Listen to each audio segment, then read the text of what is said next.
said that about a joyous thing. Our grandson was baptized Sunday. Oh, yes. Congratulations. That's great. Patmos. I video. She saw it on video. Well, He said that he believed Jesus kept people from making so many mistakes. He needed him to help him not make so many mistakes. you know, the wisdom of a child is that which we always need to hear. Because they don't complicate it too much. He would help him not make so many mistakes. There's a lot of truth in that. Yep. Yeah. Well, we finished up last week with Corinth, and we said we had some images, but Corinth is really, there's not much left. You had some things in the museum, you had some pieces, but a lot of sort of rubble in many ways. Then you could see in the distance some other things. So a lot of history and a lot of neat element there and a lot of biblical information. Ephesus, I think you're going to find, is very different in that experience of going. So Ephesus is over on the Turkish side. So you take that Aegean, you go off to the other side, we're down there in that corner. You can see that it's not that far from Patmos, and in from there you have those, the 7 churches of the Revelation, and you have others like Smyrna and others like that are in that kind of range. So Ephesus is there on the other side. You'll notice that there is a city, we'll get to it, Kusadasi. That is the modern city. Ephesus is a little bit back further like this. And one of the things we'll get to is at one time, if you can kind of see where some of these things were, Ephesus was the coastline. Ephesus was a port. It is now 5 miles inland. Because what happens when you have rivers in the ancient world, the river comes in and the silt keeps slowly settling up, and what happens is that water table kind of gets offset by the silt, and the coastline keeps moving further out. That's an important piece about some of the history of what happens with Ephesus. But Kusadasi is the new city, and it's a very significant city in Turkey. But Ephesus, it goes back a good long way. So a regional center of power. So from 330, so just after Alexander the Great is when it really started to rise. So he established some things there, and then the families and the generals and stuff like that, all the way through 650 AD. Regional capital. Alexander the Great as well. But it just kept growing, which is one of the wonderful things for that. Port town, Greek era, famous for the Temple of Artemis. So the Greek era, remember, isn't quite Alexander the Great. There's pieces that go from him, and it kind of goes all through that. So you have more ancient, and in some cases it was a religious site before it became a capital, and all these things are intertwined. When you look at something that stretches over 1,000 years, it has these ups and downs. What it's known for. That Roman era, so that's your roughly the 30, 40, 50 BC for the next hundreds of years, known as the Library of Celsus. You've ever heard of it? Library of Celsus was one of the 3 largest. So you had the Library in Alexandria, and the Library of Celsus here was 2 of those big ones. And off the top of my head, I forgot where the other one was at. Has one of the great theaters. So again, one of these huge amphitheaters for it. I already mentioned river sediment slowly filled in the bay. So these Roman ruins, Roman era ruins, are now 5 miles in. So when Paul visited, this was still a port town. It was still at the height of its power and its influence. It was absolutely huge. But when that river sediment started to fill in, and eventually what you can see, even with the construction, you can see areas where they built, and then if they on the tour, they take you and show you where they had to build out further. To build out further to try to catch up to where this thing is slowly moving away until you really couldn't do that anymore because it lost the ability to really be a port.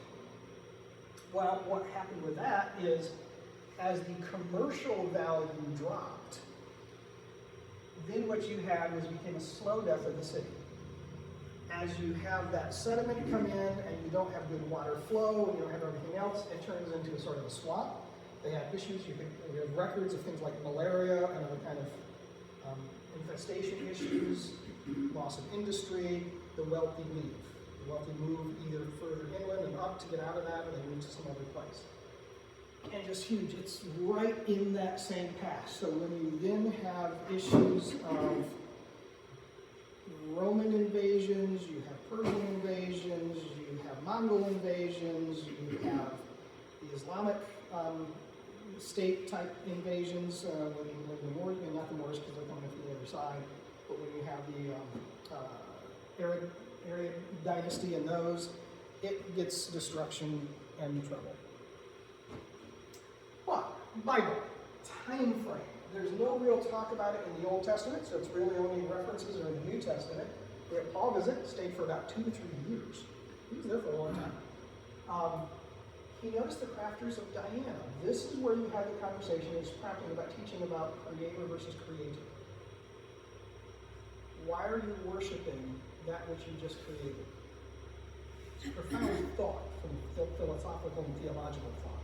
You just carved this idol, now you're worshiping the idol.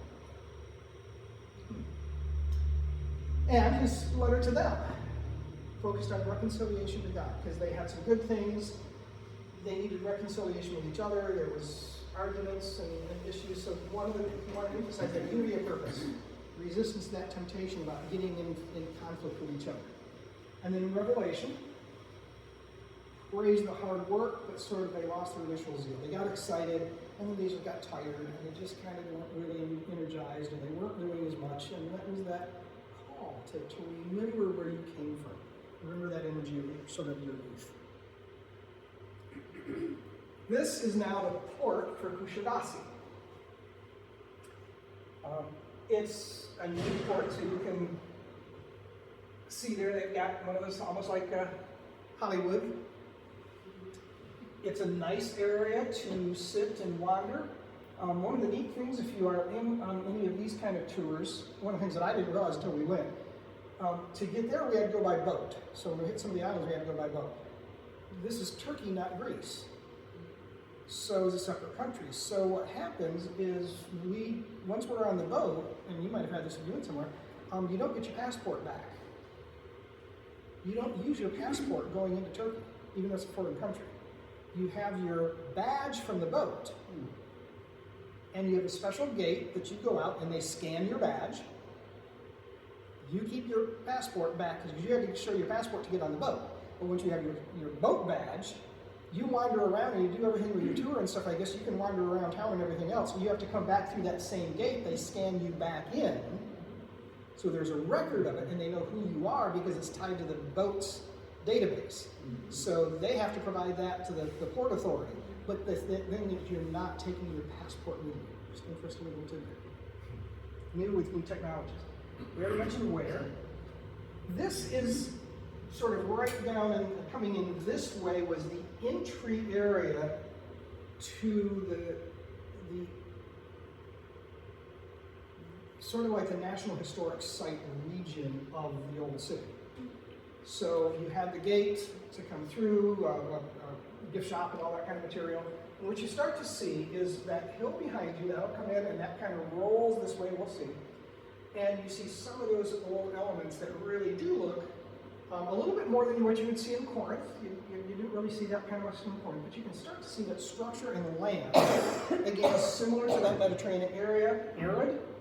You do have trees and things, but a lot of arid and rocky. That is looking down towards, once we get to it, you can kind of see this other ridge line here. The port area would be kind of that way and down here, the old port. And now again, it's just land.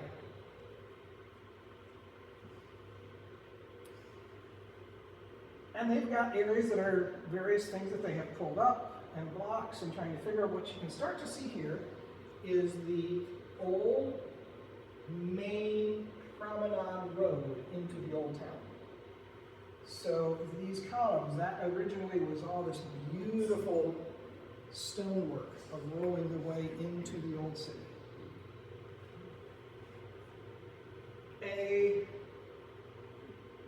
A nice pedestal, and if you remember, if you were here when we did our little overview of the Bible and we had our conversation about ancient Greek and the letters and stuff, I don't know if you noticed, but if you look at it, alpha, kappa, alpha, iota, lambda, bing, bing, bing, bing, bing, bing, bing, bing, bing, bing, bing. What you won't see is really any spacing between letters, between words. You don't see any lowercase letters, and you don't see any punctuation. That's an example when we were talking about what those ancient letters actually looked like when they were originally written. The lowercase letters had not been invented yet. Punctuation was not used. If you're carving all this into a piece of stone, you're not nicely spacing it out and adding. That's all extra work. So you just have these run out. But if you know Greek, just like if you know English, you'd be able to mostly read that. You'd figure out where the little breaks are between the words because you know what the words are supposed to be, and some of them makes. And occasionally you have a little scratch, and you get a few like, okay, that's where it needs to go. But a really neat example of really ancient carving work. This is neat. This and this are ancient spigot spouts for water. So a public little drinking fountain, filled up fountain. This would have been mounted, and you would have been able to come and take your bucket or your bag or your water skin or whatever you want and fill it up. All fed by things like aqueducts. You start to see now the rebuilding. So this is some of that ancient original roadway. The kind of wear that you would have this for the carts. You actually had a sidewalk element. You have these promenade kind of elements where you have the columns go in. The Roman road. Yep, part of that old Roman road.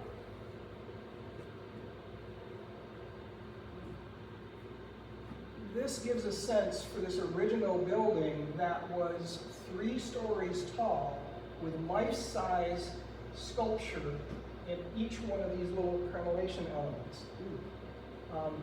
And this is the monumental fountain building donated by the proconsul Gaius. You hear his name in some of these kind of places.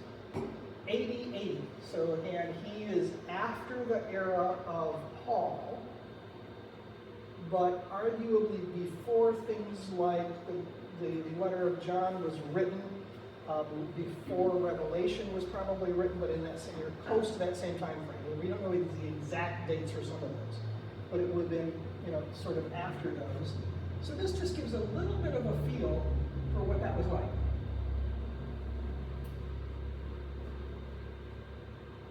And that is that remnants of that building. Now I look at that and I was impressed by what they've been able to put back together considering earthquakes and everything else. But I also look at that and they say, just to me, that does not look all that stable. If you had another earthquake, I can't imagine that's not going to go down. But how they reinforce those things now. But what they've tried to do in many cases is if they can, like these other sites, can they rebuild this?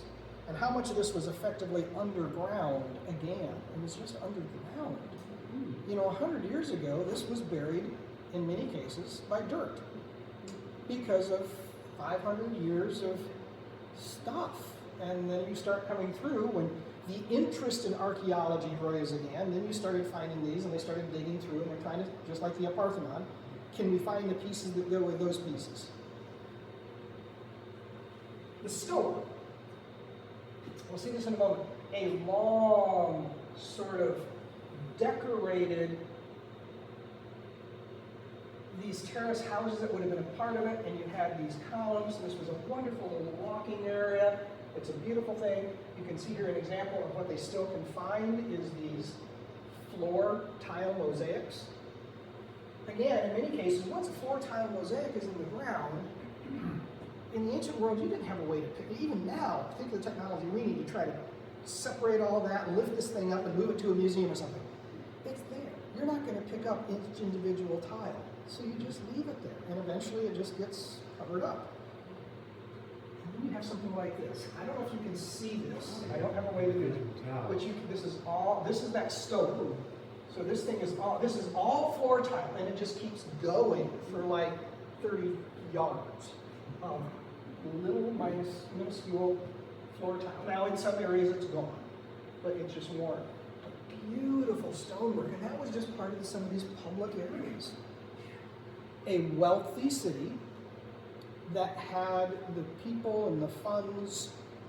Some of it was wealthy families, some of it was the temple, some of it was the government things. You know, we've kind of lost, generally speaking, we've lost that kind of a public artistic expression in our era. It's why are we paying to do that? It's function over form. The Temple of Domitian. He's a famous one. Domitian was one of the emperors that did a huge persecution of Christians. 81 to 96, Domitian. So he is right in that experience time frame for the book of Revelation and what was going on for the Christians and the Christ followers in that time frame for that sense of persecution. So the temple for him came after his death and condemnation of his memory. A lot of people did not like him. Some people did, some people didn't, but a very famous emperor and a very, very domineering one. You have pieces of that, and then behind it was sort of the support things for the hill behind it. Beautiful old olive tree, and this place is large enough that it's telling you the directions. That was the upper gate that we came in. You can right this street going down that way, the terrace houses, the Missionary Journey this way. So you had a road here, a walkway. You had another one that kind of went up this way, big intersection. And that is looking down. That intersection was back this way, probably another 100 yards. So this main entryway keeps going. And on either side, you had again columns, and you can see where some of this is at. So then what they had is in these spots, they had these plinths with statuary on them of the famous folks. So as you're going, you're having the grandeur of the famous people. How long is the statuary? How long is that for? Kind of 200 yards?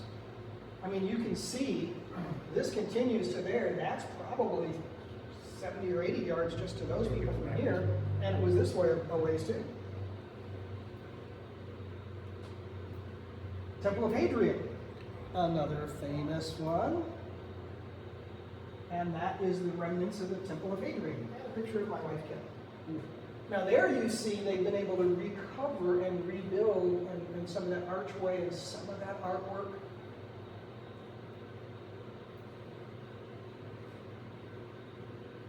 Any clues? Yeah. Outhouse. Yes. No privacy. They just No. held their meetings in there. Let me get my little notes. Some of this is kind of humorous here.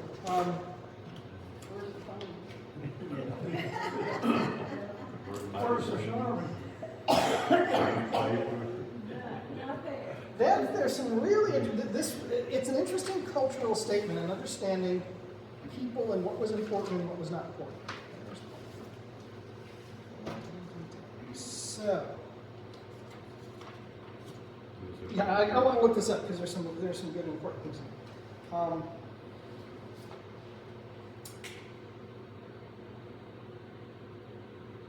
Okay. This is a square. You can only see this, but in this public toilet, there was 100 seats total, 25 per side. What? 25 per side. So, 1, 2, 3, 4, 5, 6, 7, 8, 9, 10, 11, 12, 13, 14, 15, 16, 17, 18, 19, 20, 25 a side. This is huge. Crazy. They're just getting started. Okay. Mixed gender. This was not a men's or women's. Mixed gender. Totally open. You just hiked up your robes and went.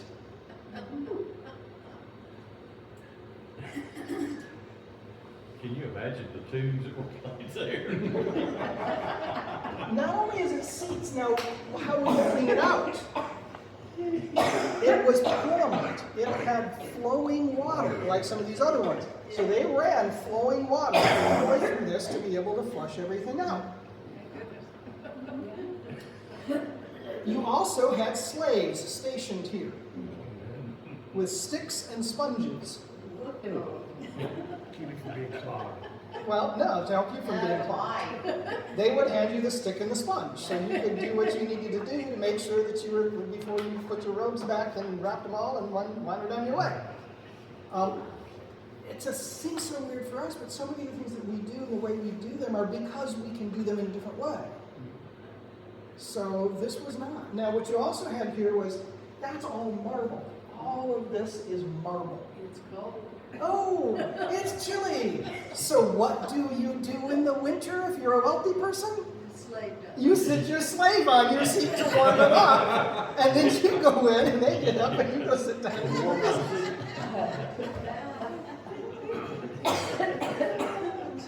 Well, you know, town of Mount Pleasant had a public like that. Yeah. Not that like that, but they had one, they had a strip of land in Mount Pleasant that was used by the public. And even in more modern, now this was back in the 80s. I was on a trip to Europe, and one of the places I went to, they simply had sort of single, and there was actually a TV show, Ally McBeal. Do you remember Ally McBeal? Remember that they had one shared bathroom kind of space, and they'd go in there and they had stalls, but you'd be talking. Well, in Europe and some of those areas, even still, you'd go and you'd have urinals along the side, and then you'd have stalls. And the gals would go walking through to go to the stalls, and the guys would be inside doing what they're doing. Just don't turn around, don't stare, stupids. You know, you're facing the wall, nobody can see you, don't worry about it. We get anxious about things that other cultures didn't and don't. You know, just behave yourself. But interesting little tidbits of that. You know, that space and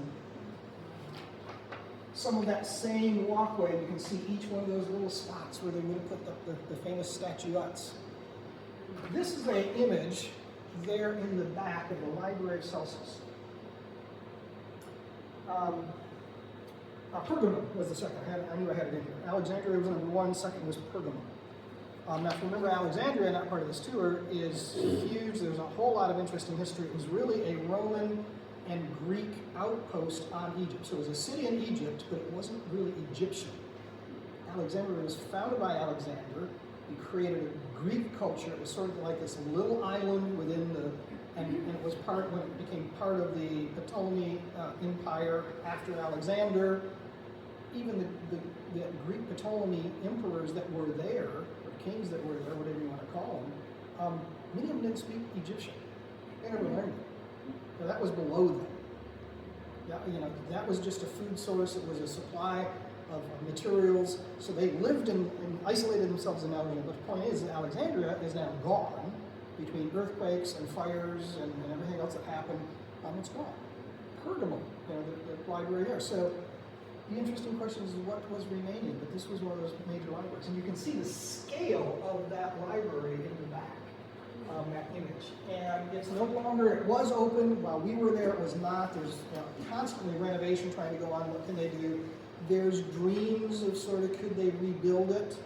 Even, only pieces of it would be original, but to get that grandeur back, because part of it's a tourist attraction, part of it is an archaeological science study.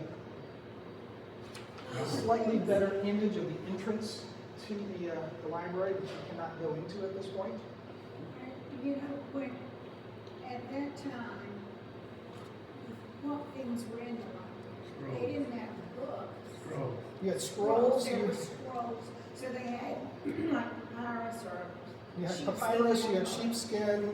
You would have some things that would have been slate tablets. You would have had some things that might have been wood. But, and the point being is that they also had to have, just like all the way through the Middle Ages, you actually, to do it well, like the Library of Alexandria, they had a whole staff that was recopying things. Okay. Many of those things didn't last that long. You had to recopy. Well, that also was part of the process which instituted potential scribal errors. Not intentional, but you're writing out a whole thing, and do you lose the S on the end for the plural? Do you miss where the kind of, well, is that a period, is it a comma? Things like that can occur. So there's also interesting studies of ancient documents to see how those things have chains of sort of family. But it also means when you had that much paperwork and stuff like that, yeah, the building was stone, but if you did get a fire inside, it was a massively risky item. The Library of Alexandria, there's a lot of interesting argument about what actually happened, but one of the first major things that we think happened for history is in the era of Julius Caesar and Cleopatra. The Alexandria was still there, that was their place.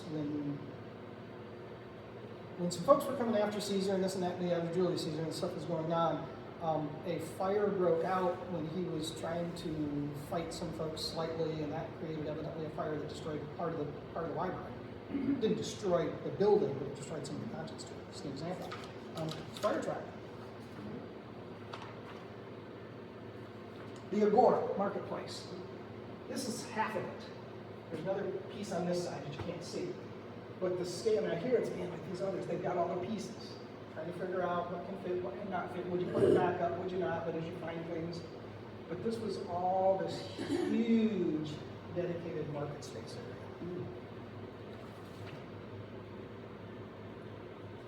This is damage walls. Now, do you remember when we saw one of the things that you saw the iron sort of binding spots that would hold the stones together? We had a different image of that in one of these, where if you were putting in stones, we saw a vertical, it was where some blocks, 3 blocks were together, and they put a bar, like a rebar. Rebar, yeah. This is what happens over the space of centuries when you get to another era and you're looking for iron. You're looking for iron for weapons and things like this. This is an ancient place. It's no longer meaningful. There's no one here telling you don't do that. And you come through and you chip out the iron spike elements and remelt it back down. That is distinctive pattern of the damage that occurs when somebody is chipping away to take it. The iron was so valuable, you would send people out to chip it out of the building. Nowadays people do that for conference. Yep. We get your copper drains and Yep. copper wires.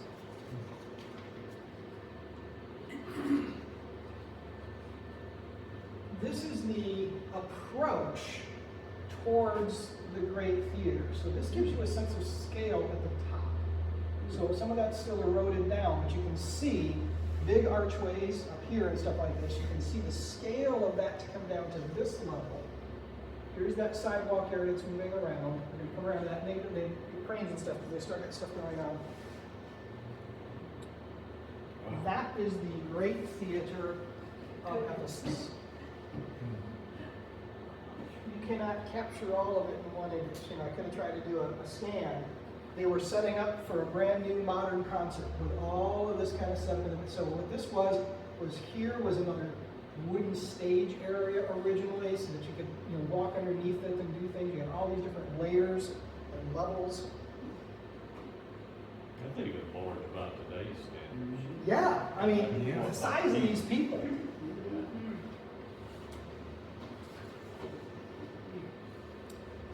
The Great Theater. It's seated at peak 24,000.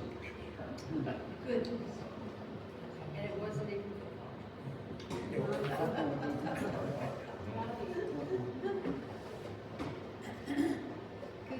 That is from, so we were standing, when I took the other picture, we were standing about here. That's when you can see how little I managed to get when you see it from a different angle. That is the scale of that ancient theater. That was that archway that I was pointing out earlier. What are the acoustics of something like that? How can somebody at the top hear those people at the bottom? I guess It's, yeah, and, well, has anybody been to Red Rocks in Colorado? You know what I'm talking about? We did it back. Okay, so outside, just outside of the Denver and Boulder and stuff like that, you've got Red Rocks outside of Denver. And the same kind of thing, naturally, some of it's natural, some of it's not, but the acoustics are phenomenal. Part of it's the stonework, part of it's the angling. They understood how to build these things for those acoustics to really work well. Now, was that chiseled out of the mountain, or were the rocks growing? A combination of both. I mean, I think what they, they dug back in, but you can see here they had to move out. This is all stonework that's built up. It's all stacked massive stone. And you didn't do it all at once, but you were doing this for 500 years. So yeah, somebody says, let's make a theater, and they start it. And remember how some of the cathedrals in Europe, some of those things were 100 years in the making. 100 years. It went, the family, it would be one family that would be the primary architect, sort of head engineer, and it would go to him and his son and their son, and by that time they might get done with it. It wasn't, you were part of it. But a little information on that. Again, Great Theater goes back to the preceding structure. That there was an earlier version, Hellenistic period, 3rd to 1st century. The Roman period, a rebuilding under Domitian, 81 to 96, and then under Trajan, 98 to 117. Anyway, he said, oh, that's the same. Well, you're talking 20, 30 years difference. We rebuild stuff sometimes in those ranges. So we need to renovate it, we need to expand it, whatever we're doing. 2 later 3-story facade. The theater components, you also had gladiatorial contests. Before the 7th century, the theater was incorporated into the Byzantine city walls. So it did become a Byzantine, which is part of the history of the space, the place.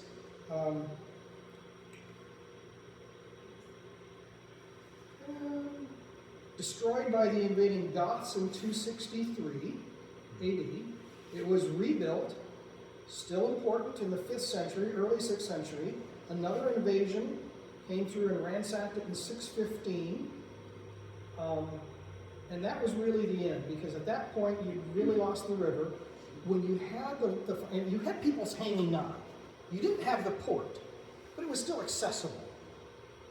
But each time you then got invaded, it's almost like how many different disasters until you simply say, you've lost your mercantile class, you've lost that sort of government entity, that each time it got crushed, it became harder to justify building it back. Who's going to fund it? Somebody had to pay to build it back. And when the wealthy families were gone and the government entities were gone, and you'd have a lot of population gone, and the next set of invaders come in, it's like, we're done. One thing that I didn't show on here, but because I didn't have a picture, I wasn't sure which ones. There's massive numbers of mulberry trees. Silk. Huge production of silk. Now, originally that was in the Orient, but you had all this stuff with different vendors, the stealing of them, and the whole thing there, they were trying to protect it, make sure that they could, but eventually it got out, and then this was the climate where you could grow the mulberry trees and grow the silkworms. So it became a very large silk producer.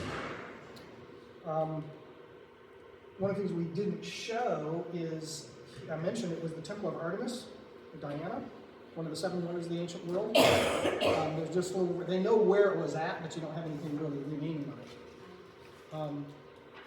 That particular temple had 120 pillars in the one temple. Anything else in here? Queen bee. You ever heard of Queen bee? That comes from Diana Artemis. She was the queen bee. The statue, the full-size statue, 2 meters tall, that was there, known as the Queen Bee. She was named that because as a goddess, she was responsible for sort of production and the people and the busy, and it's busy, and you're supposed to be busy like a bee. So they still have, you can buy little versions, larger versions of these reproductions of Diana statues, which that was part of the ancient tourists would come and get little statues of Diana when they came to Ephesus and take back. A little interesting history of those. They had clay pipes in the ancient world to both carry water in, the aqueduct, and then go. But they even, when you look at clay, even then they learned they took a combination of clay and quartz. And the combination of ground quartz that was mixed in with the clay increased the structural strength so that it didn't crack and fracture like clay is not natural to do. It really strengthened it. Let's see. The study of columns. You couldn't see all the details, but as you go through, and some places are pointing them out, if you saw these different places, what you'd find just like style. How many people remember having sort of textured wallpaper at some point in the house? And then that's gone. And then you'd have something else. And then you'd have, the natural wood around the frames, and then at some point you'd have it painted, and then you do this. Well, the columns is an interesting thing. When you have stone columns, you can come back and look. The fashion spiral fluted columns was high fashion from 100 AD to 250 AD. And then it went out of fashion. And it came back into fashion in the Byzantine era. So you have these, now you gotta have the verticals. Now we want to have the nice smooth ones with the lintels on top. And you could really tell the different eras. And architecture people know this by looking at the lintels, what's the style. But it's interesting to see that you have this was fashion. If you were building a house, just like now, you can go around and you can look at houses. Oh, that's a 1960s, that's a 1940s, this is one of those, this is one of those. We can see it. They did the same thing.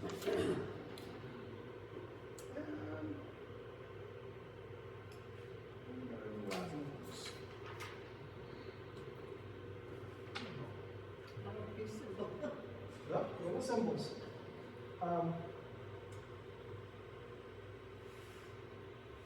What people scratched up, scratched in, different kinds of things.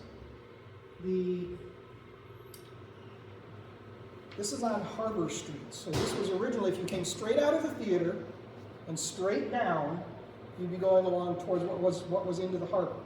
So this was on the Harbor Street. That's not Harbor Street, that was looking up in a different spot. Okay, that's all the rest I have for Ephesus. Anyway, they even had, at one point, you had Harbor Street was 500 meters wide, 500 meters long, excuse me, 500 meters long, 11 meters wide. And it was built in 400 AD. Because that's when they had to move again, and they finally built this new version of Harbor Street because the water had receded so far, so they built a 500-meter street, 11 meters wide. That's about as wide as this room, give or take about. You're about 35 feet. Think of that going 500 yards. And that was because you had people, and you had carts, and you had donkeys, and you had carriages, and anything that was coming in and out of the harbor. But eventually, again, as we said, they just kept moving further out, and they couldn't move.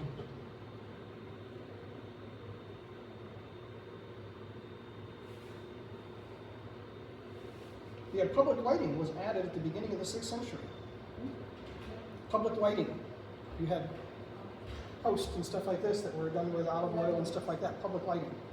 Of course, by 650 AD, you had another invasion and it was all gone. That is Ephesus. Any other quick questions about Ephesus? Major city in its time. Huge.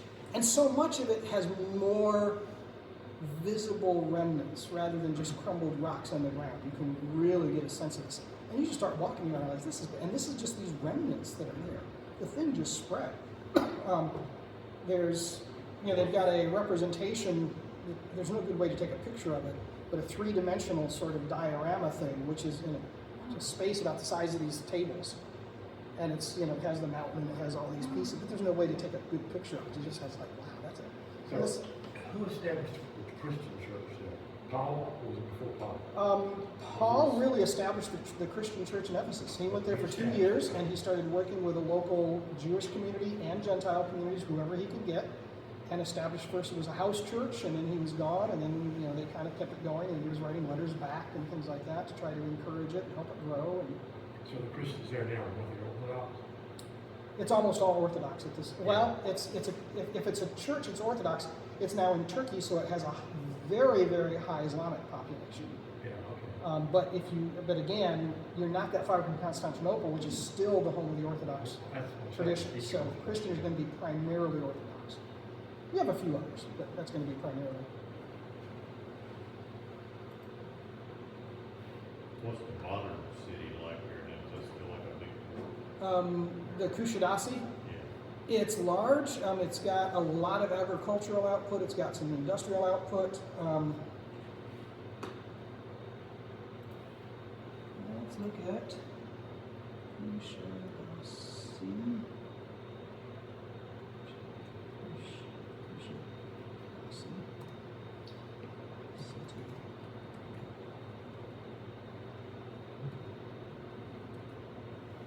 Oh, I don't have internet. Oops. That doesn't work. We don't have Wi-Fi in the fellowship hall. We did at one point. Yeah. Yep. So modern meaning how long? Kushadasi? Yeah. I don't know effectively when Kushadasi was founded, and we didn't spend that much time in it. It's a fully modern city now. I mean, it's high rises, it's businesses, it's industrial port, it's a huge tourist location. But 100 years? 500 years? 1,000? I'd have to look it up. I mean, I didn't spend the time, and we didn't really talk. We talked a little bit. We rode the bus from the port of Kushadasi to get up to Ephesus, and we learned a little bit about what's going on. There's some wonderful stories, even there, the traditions of the community. In the sort of the local community, which is largely Islamic, but it's not exclusively that, because you also have it in the Orthodox, is women would create these sort of blanket type things that would get passed down for generations. There's a whole neat thing of these rugs and blankets and some of that material, and how those would have generational character to it, and just neat stories that I just don't know enough about Kushadasi. I don't know if I have any other.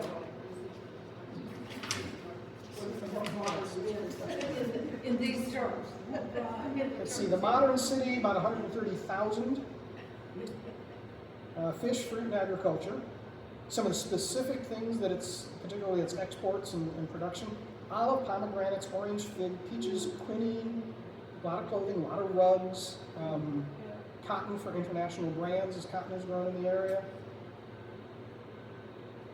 That's about all I have really on the modern city of Kushadasi. So y'all didn't bring home a Turkish rug? You could. They actually had a little stop, and anybody who wanted to go in, I'm thinking like, I'm fine. I'll sit here and take a nap with probably 4 or 5 of the other guys that were perfectly happy to sit out in the dust and take a nap.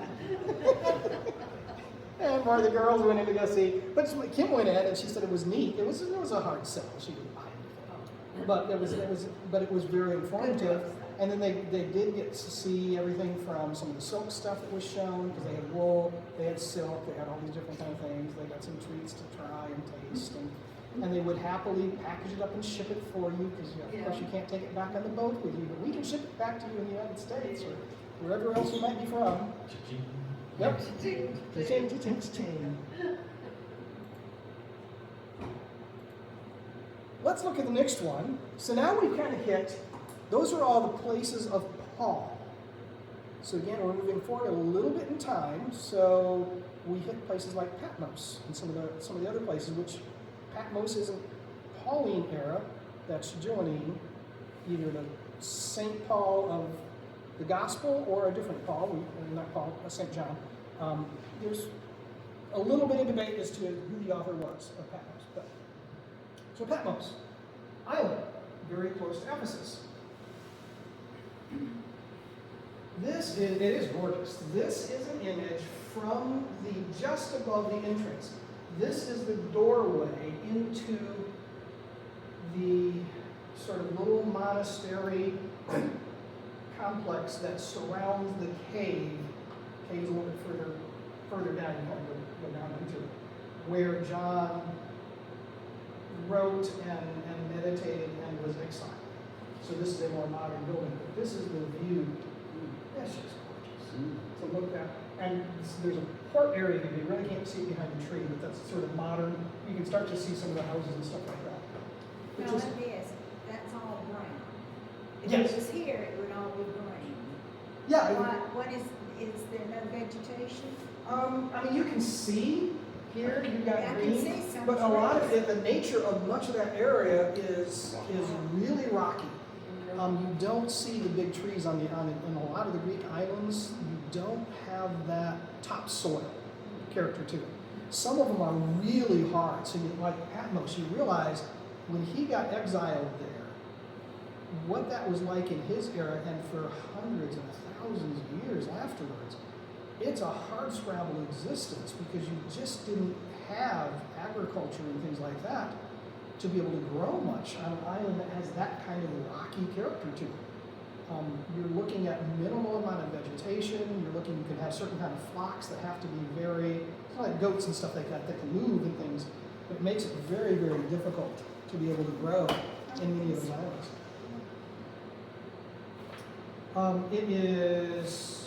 Patmos is 13 square miles. It says you don't have a whole lot of space. About 50 miles west-southwest of Kushadasi. And you have two major historical events that we know of. First, as we said, it's the location for John's exile in the late 1st century. The nature of his vision and the writing and the writing and recollection. It's not clear the way he writes it. Did his vision occur on Patmos, or did he have his vision and when he was exiled there, he wrote down his vision that he had? The way it's written, it's a little bit unclear. Many people are arguing one or the other. And then in the 188, so about the same time you got William the Conqueror over in England, same time frame, is you have the Byzantine era. They had a fortress and a castle and a monastery on that. And that was established in 1088. Those are the two big events. All these other places have all these other things going on. Here's the two big events for Patmos. 1,000 years apart. It's a tiny little island that doesn't have natural resources. Yeah, you've got little coves and things that pirates or other people could get to, but it's not really, why would you go invade this place? Nothing here. So you just kind of keep going by, and you just have a small little group of people, and they just kind of keep churning around, trying to figure out how to eat. Between those two, you had local residents, you had the Abbey cave monks, so you had John there, and reasonably soon after that, even by like the 2nd and 3rd century, you had a small abbey that got established. You had what was known as the Abbey Cave. You had the monks that lived there, and then you had a pirate port, so it did become a pirate site. Julius Caesar was temporarily housed here when he was captured. The whole thing about one of his events, he was captured. But of course, there when you're king stuff, often you get traded. Okay, you can have him back, give us lots of money, and you get your king back. Kind of thing. The pirate era ended with that construction of the Byzantine fortress. So they got tired of having the pirates. Okay, fine. We're going to put a port in here, and we're going to put a fortress on the top, and now we've got a small little spot where we can have a naval garrison to keep the pirate population down. It's also Turkish, though. It's Turkish. I mean, it's part of Turkey, but I mean, it's... I think Patmos is really... Greek. It's really weird. If you take a look at that line, it's really close, but that line is very close to the Turkish border. So where that gets and comes back and forth. But we just got off. We didn't do a scan, so I'm pretty sure that Patmos is Greek. Greek, okay. Even though it's 40 miles off the coast or something. It is neat that the town at the top, so you can see your ways up. There's a hill that keeps going up. And at the top of the hill, the higher point is the little town that's at the top. And what is neat about that is how it was made when they did that fortress and the town at the top to be an intentional labyrinth for defensive purposes. Let's look in here. So this is the entrance to the Monastery of St. John Theologian. So it's built above the cave. Beautiful, again, that kind of tile work entrance. Once you're inside, that's a view from the window. So that if you take that earlier one and just kind of tilt it, that was the same tree. Now you can see the modern portals, but it's still not it's not a big city. It's a very pretty city. It's a very picturesque city. But everything has to come in, again, everything has to come in by water. No airport. Not much of one. You got a small little airport, for emergency purposes and small planes, but you're not coming in with big planes. This is not my photo because you can't take photos inside the cave. This is a published photo, and you can see the character of the Orthodox tradition. Let's put it that way. Did you get to go down into We it? did. So you could go in and you could walk through and around and see. So here was a spot supposedly where he might have been having sort of a writing, sort of a stand that was carved in, sort of a sleeping area. A lot of this is passed down by tradition of the location, but exactly how did he live in that space? Good question, but it is the original space, the original cave that has been attributed to him ever since. Unlike some places like Jerusalem and others where was this? You didn't have that many caves to choose from on Patmos, and it became well known rather quickly, just time differences, and you didn't have all the population things and the commercial reasons. So this is considered very reliably to be the cave where John was at. This is the Byzantine fortress, again built 1088, fortress at the top. So it's a beautiful, again, the whitewash, if you remember some of that we talked about, the reasons. So again, when that became particularly Greek, and it got influence in some of the areas, but everything there with the beautiful whites and winding little tiny, this is a little tiny road. You can see you don't have room for big roads. You're going to have small little cars, or you're going to have these little scooter things. You're going to be carrying things up by hand because there's not room to have a big road.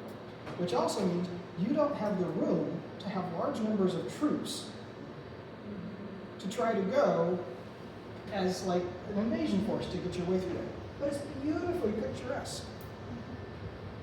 That is a common little access roadlet. It's more than a sidewalk. It's less than a road. There are little roads. There's some that are a bit wider, but that's classic. City at the top of the hill. That is also classic. They created the tunnel and then covered it. It's a military defensive characteristic. You have to keep working your way up the hill between the things, and as soon as you come out again, somebody's throwing things on you and shooting you from above, and your defenders can run back across this and move across the roofs. So as soon as you get to the next level, they go up a level and they're doing the same thing to you again and again and again and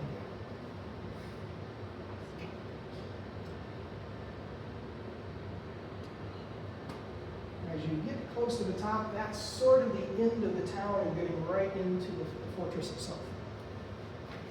Is the fortress like what is it now, a museum or? It's more of a museum. It's a fortress, and there's a little sort of part of the monastery and chapel kind of stuff. We did not go. That was a choice. You had different things you could do. How much time did you have? So we chose not to go into that. People we talked to said, it was another a half an hour to walk up there and get in and go through, and maybe I could have spent it there. Some of the folks have been up there.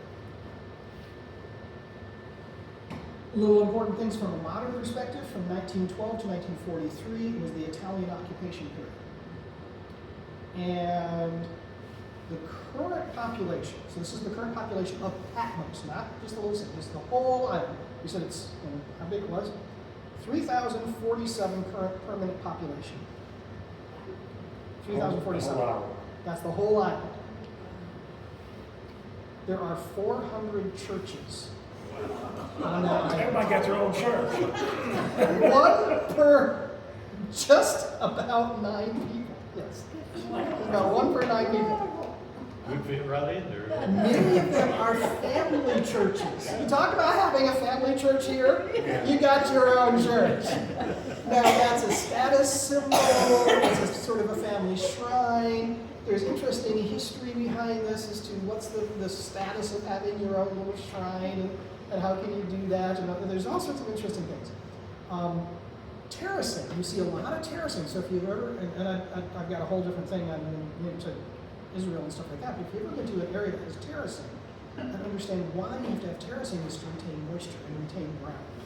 So the same thing applies in this area, is you'd see a lot of terracing simply to try to retain what small amount of dirt and topsoil that you've got. It also it gives you a flat spot, but it also slows down the water flow and everything else. They have to import just about everything. The average water temperature in summer is 75 degrees. It's a beautiful area, nice weather when it's nice. It can get a little bit warm. You got to import everything. You want to go anywhere, you got to get in the boat and go. 3,000 people. What's your shopping like? You got to know everybody.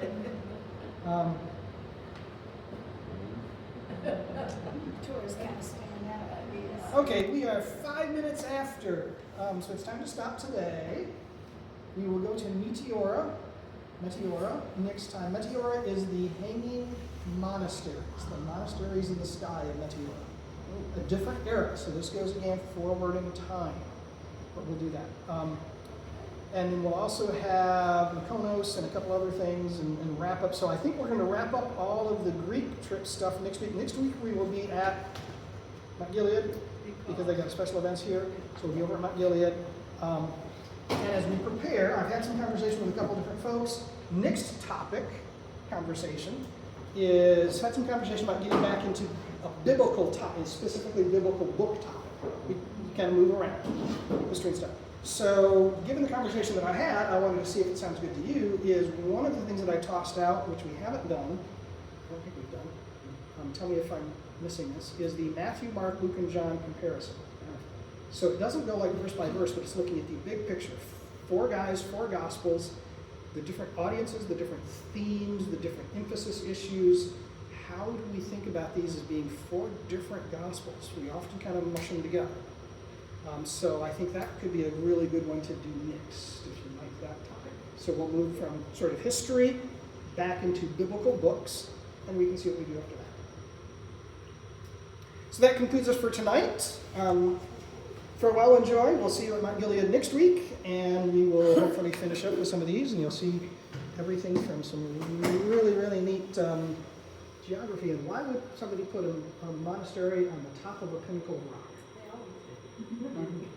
You underground or on top of it. They're smarter than people that put in